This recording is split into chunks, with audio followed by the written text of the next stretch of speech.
안녕하세요. 책 읽어주는 밤의 상하입니다. 네, 제가 오늘 읽어드릴 책은요, 나는 정말 너를 사랑하는 걸까? 라는 책입니다.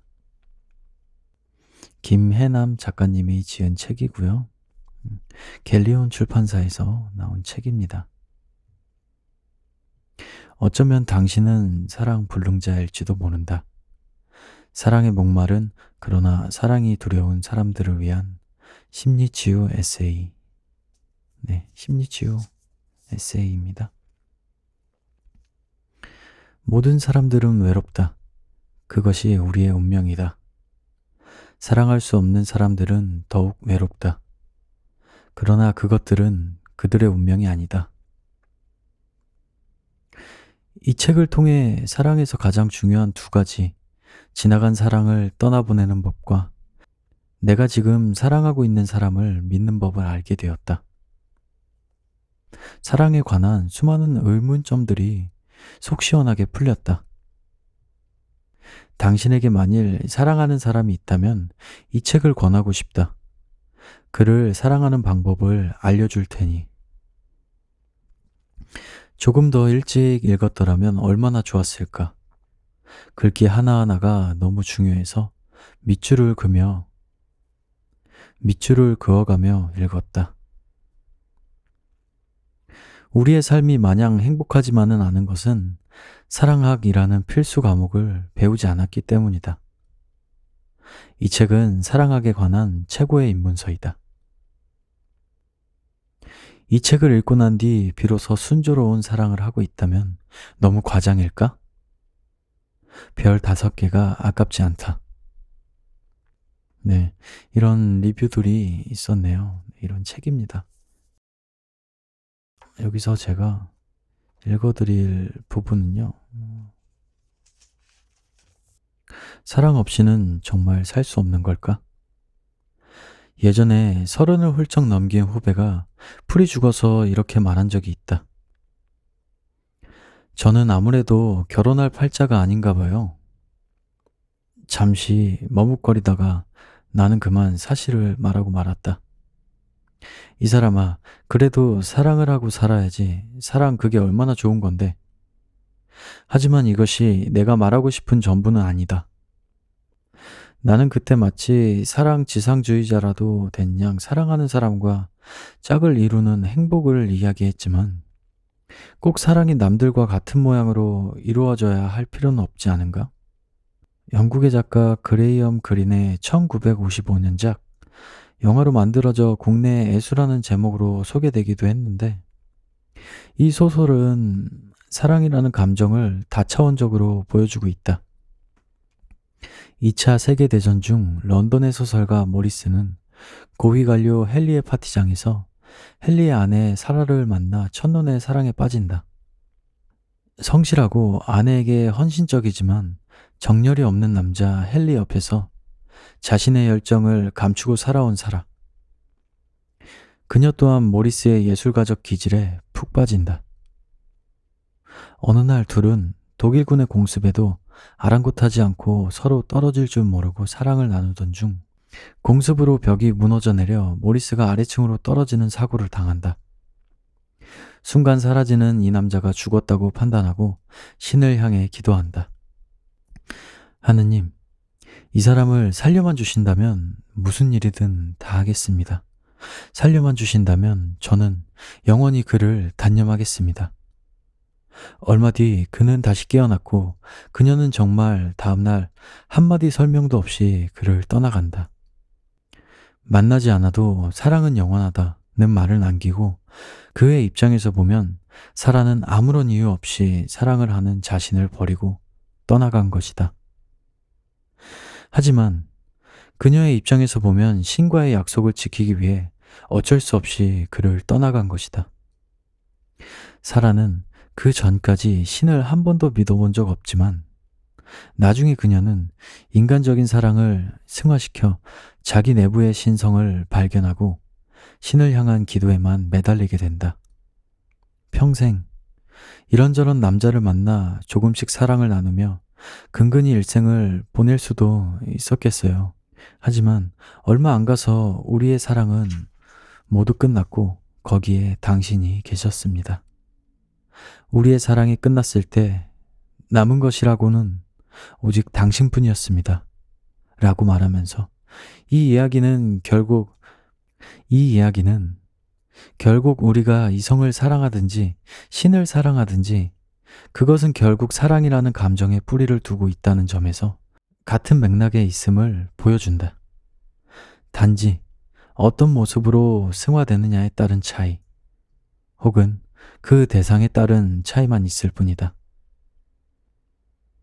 사랑은 인간의 조건이자 운명이다. 특히 성직자들의 신에 대한 사랑은 사랑을 승화시킨 전형을 보여주는데, 마더 테레사 수녀의 신과 이웃에 관한 사랑은 그 대표적인 예라고 할 수 있겠다. 그녀는 19살의 수녀원에 들어가 25살 때 신앙적으로 하느님과 영원히 결혼한 몸이 되었다. 그리고 36, 하느님의 부름을 받고 단신으로 인도 캘커타 빈민촌에 들어가 평생 그곳에서 가난한 이들을 사랑으로 돌보다가 눈을 감았다. 이렇게 살다간 테레사 수녀를 보고 그녀가 사랑 없이 살았다 라고 말할 사람은 한 명도 없을 것이다. 사랑의 감정은 훌륭한 예술작품으로 승화되기도 한다. 우리가 사랑을 찾아 떠나가는 것이 각자의 무의식 속에 있는 상처를 치유받기 위한 바람이라면, 예술가들은 창조 활동을 통해서 자신의 내부에 있는 상처를 복원하려고 한다.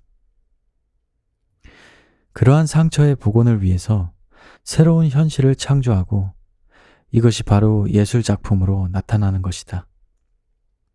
정신분석가 시걸이 말하길, 예술가들은 새로운 작업에 돌입할 때마다 어릴 적 우울하던 위치로 돌아간다고 했다. 또 예술가의 목적은 비록 그가 인식하지 못할지라도 새로운 현실을 창조하는 것이며, 예술의 진수란 우리에게 새로운 현실에 대한 확신을 심어주는 능력에 있다고 했다. 이 말들을 곱씹어 보면 예술가들의 작업 활동과 그 결과물의 의미는 우리가 일상적으로 하는 사랑의 의미와 다를 것 없다는 것을 발견하게 된다. 예술의 활동이 이와 같다면 그 예술가가 지닌 것과 같은 상처를 가지고 있는 관람객은 그가 만들어 놓은 예술품을 보면서 자기의 상처도 함께 치유받을 수 있을지 모른다. 그렇다면 인간의 상처를 어루만져주는 치유의 예술, 이것은 얼마나 멋진 작업인가.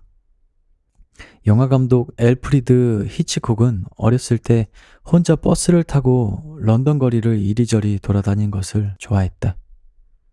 어느 날 저녁, 그는 버스 종점에서 차비가 떨어져 집까지 걸어가는 바람에 밤 9시 넘어서야 집에 도착했다. 그의 아버지는 말없이 문을 열어준 후 그에게 파출소로 가서 경관에게 쪽지를 전하라는 심부름을 시켰다. 그런데 그가 전해준 쪽지를 읽고 난 경관은 그를 감옥에 가두고 5분 동안 문을 열어주지 않았다.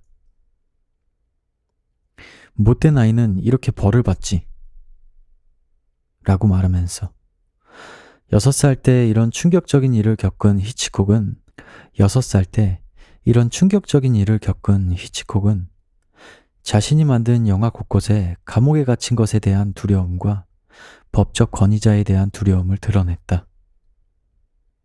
히치콕 또한 자신의 상처를 영화에 투영시킴으로써 이를 치유받으려 한 게 아닌가 싶다.